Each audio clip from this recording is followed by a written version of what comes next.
Un sommet de 5 heures au Kremlin entre le président russe Vladimir Poutine, Steven Witkoff et Jared Kushner n'a pas encore abouti à un compromis entre la Russie et les États-Unis pour mettre fin à la guerre en Ukraine.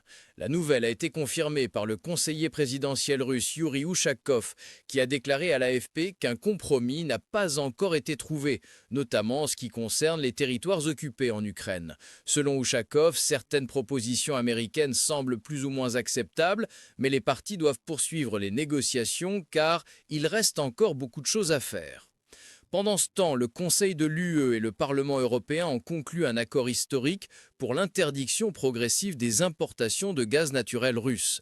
Le nouveau règlement prévoit interdiction totale du GNL russe d'ici la fin de l'année 2026, interdiction du gaz par pipeline d'ici l'automne 2027. Le document doit être ratifié par les 27 États membres et par la session plénière du PE.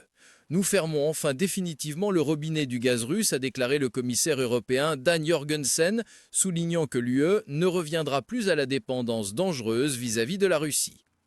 À Washington, le secrétaire d'État américain Marco Rubio a confirmé que les partis avaient fait un certain progrès dans les négociations pour mettre fin à la guerre.